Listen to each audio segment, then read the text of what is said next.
Parce que vous pensez que, voilà, c'est la démagogie qui peut construire un pays. Partagez. Famille, hier ou avant-hier, il y a Idi Amin qui disait aux militaires de ne pas regarder les réseaux sociaux. Comment les militaires ne vont pas regarder les réseaux sociaux? Boubacar Yassine, un grand soulard. Oui, parce que ce type, il ne connaît pas la honte. Celui vous voyez là, Boubacar Yassine, ça dit un vieillard à son âge, il ne connaît pas la honte. Ce vieux-là ne connaît pas la honte. Hein. Boubacar Yassine là. Ça dit n'importe qui vous allez parler de ce dernier que non, c'est un soulard. Vous avez vu, il vient de suspendre encore la chaîne de télévision Africa 24. Ça dit lui, c'est ça. Sinon, au temps d'Alpha Condé, il n'a pas suspendu une télé. Même un média, il ne l'a pas fait. Parce que oui, celui qui est à la tête du pays était démocrate. C'est pourquoi je dis Dieu merci, Dieu sait faire les choses. Nous allons connaître le vrai visage de tout un chacun. C'est-à-dire le même faux type. Boubacar Yassine, il était le directeur de la HAC au temps d'Alpha Condé. Montrez-moi la télé qu'il a suspendue. Montrez, malgré les critiques des médias, et d'ailleurs le président Alpha Condé encourageait ses ministres à aller vers les médias pour parler devant le peuple. Mais, voici, le monsieur a pris combien de décisions depuis que le CNRD est au pouvoir? Ils ont fermé combien de médias? Ils ont suspendu combien de médias? Ils ont suspendu combien de journalistes? Et voici des gens là qui sont là aujourd'hui, que ceux-là se sont battus pour le pays. Ce vaurien-là vient encore de suspendre. Ça dit, personne ne doit critiquer quoi que ce soit. Si vous voyez qu'ils ont fermé les médias, récupéré les journalistes, et vous voyez aujourd'hui, il ne tend que les micros aux soi-disant cadres du CNRD pour raconter des blabla. Mais aucun journaliste aujourd'hui ne doit critiquer quoi que ce soit. Mais tout ça, c'est Dieu. Ça dit, c'est Dieu qui est en train de montrer que ceux-là vous avez critiqué, ceux-là vous avez traité de tout, que non, ils n'étaient pas démocrates. Ah, déjà, c'est eux qui étaient démocrates. Déjà, c'est le gouvernement de Alpha Condé qui acceptait les critiques, qui acceptait que les médias, qu'est-ce que les GG n'ont pas dit ici. Pourtant, Boubacar Yassine, vous étiez là au temps d'Alpha Condé. Vous avez pris une décision pour suspendre? Non, parce que tout simplement, le boss Alpha Condé allait te limoger. Mais Mamadi Doumbouya, comme c'est le dictateur, il est allergique, comme Mamadi, à mentir et personne ne doit contester. Toute décision que vous devez prendre, personne ne doit parler. Aujourd'hui, de tous ces travailleurs qui sont au chômage aujourd'hui, ils ne veulent pas qu'on parle. Tout le bruit autour de Simandou, et en voyant plus de 45 000 personnes partir au chômage, ça c'est presque la population d'une ville en Guinée. 45 000 personnes. Mais j'ai écouté M. Komara, l'ancien Premier ministre, au temps des Dadis, dire que voilà, il fallait créer en tout cas quelque chose, mettre quelque chose en place pour pouvoir récupérer ces gens-là. Mais non, et c'est là le problème. Je vous dis que nous sommes avec des gens qui n'ont aucune notion de la République, des petits bandits à la tête du pays. Ils n'ont rien préparé. Et même les travailleurs de Simandou aujourd'hui, allez-y voir le nombre d'expatriés, même des flagmans des Chinois. Et ils ont fait tout le bruit autour de Simandou ici. Tout le bruit. On a le grand griot là, Mourisanda, le Djeliba Ouyasanda, qui disait à la Commission européenne, oui, rapatrions nos frères, il y a de l'emploi pour tout le monde. Mais aujourd'hui, c'est plus de 45 000 personnes aujourd'hui au chômage, dans un pays où tout est cher aujourd'hui. Le CNRD a créé quoi comme emploi? Le CNRD a mis quel mécanisme en place? Ils ont créé quel projet? Donc,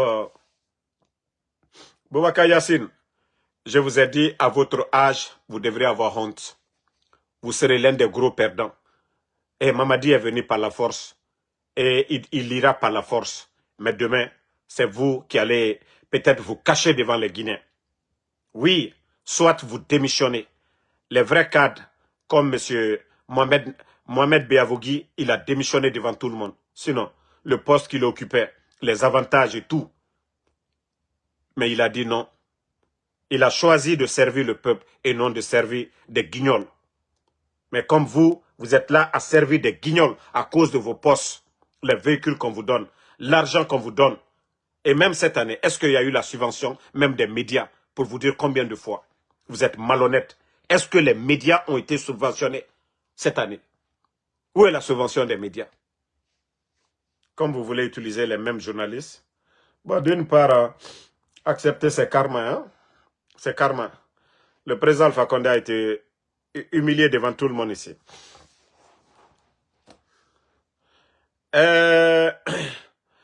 Je vous ai dit, la comédie ne finit pas dans notre pays.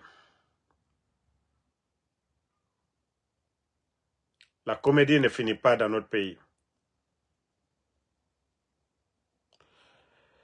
Voici que la Cour suprême ordonne prestation de serment des membres de CACV, c'est-à-dire membres des commissions administratives, centralisation des votes. Cette Cour suprême, vous êtes où lorsque Mamadi prêtait serment et que vous rappelez à Mamadi de ne pas faire de parjure? Cette Cour suprême, vous êtes où aujourd'hui? Lorsque Mamadi jurait devant le peuple de Guinée, devant la communauté internationale, que ni lui ni aucun membre du CNRD ne sera candidat, vous avez fait cet exposé devant lui, parce qu'il ne comprend pas français. Vous l'avez rappelé de ne pas faire quelque chose pour compromettre la stabilité de notre pays. Mais pourquoi vous ne rappelez pas à Mamadi de respecter son serment? Et vous, là, les membres de la Cour suprême, pourquoi vous ne démissionnez pas? Pourquoi vous ne protestez pas? C'est quoi votre rôle, bande de guignols? Mais vous allez trouver le bon Dieu. Vous êtes en quelque sorte des représentants du tout-puissant Allah subhanahu wa ta'ala. Mais est-ce que vous avez manifesté pour dire à Mamadi Doumbouya, non, ne force pas la situation? Il y a eu des morts. Hein? Le 5 septembre, le putschiste a tué des gens. Et vous êtes témoin de ça. Et il a juré devant vous. Vous ne prenez pas d'action contre ça. Vous ne manifestez pas. Personne ne démissionne. Et c'est pour vous flanquer que la Cour suprême ordonne prestation de serment des membres de CACV. Mais il aura quelle élection? Mamadi a déjà donné des pick-up à tous les sous-préfets de la Guinée. Tous les préfets sont nommés par Mamadi. Tous les gouverneurs sont nommés par Mamadi. Les délégués, hein, dans nos communes aujourd'hui, ils ont été tous nommés par Mamadi. Les chefs de quartier par Mamadi. La directrice, c'est-à-dire au lieu de la CENI, organe indépendant, non. C'est une direction créée par Mamadi. La directrice nommée par Mamadi. Et vous allez parler de quelle élection? Vous allez parler de quelle transparence? Mais demain, vous allez tous répondre. Et moi, c'est pourquoi je suis tellement à l'aise. À travers Mamadi Doumbouya. C'est-à-dire tous les malhonnêtes. Moi, c'est pourquoi je suis toujours fier de M. Mohamed Beavogui. Je suis fier de tous ces cadres-là qui ont refusé de vendre leur dignité. Mais demain, vous allez tous répondre. Cour suprême, je ne sais pas, avocat, procureur, magistrat, vous allez répondre demain. Vous n'êtes pas attaché. C'est-à-dire, on ne vous a pas attaché. Vous pouvez démissionner. Monsieur Mohamed Traoré, il a démissionné. On a vu ce qu'on lui a fait. Mais demain, tous ceux qui sont faibles aujourd'hui, ils seront grands demain. Parce qu'ils étaient là pour le peuple. Ils n'étaient pas là pour défendre l'intérêt d'un individu. Donc vous, les comédiens là, si vous saviez demander les gens de venir, voilà, prêter serment, mais celui qui a prêté serment devant vous, que en cas de parjure, que la loi soit appliquée. Où est la loi? La Cour suprême. Mamadi Doumbouya, il vous a dit haut et fort qu'en cas de parjure, qu'on applique la rigueur de la loi. Où est cette loi? La loi est appliquée. Vous venez vous flanquer devant les gens que non, les gens n'ont qu'à prêter serment. Il y aura quelle élection? Il y a quelle élection? Vous pensez que c'est ce qui va légaliser Mamadi Doumbouya? Vous avez oublié que le coup d'État déjà dans vos tests de loi, le coup d'État c'est un crime. Est-ce qu'un criminel peut être candidat? Vous-même vous savez que Mamadi, il ne doit même pas être candidat. Vous parlez de quelle élection?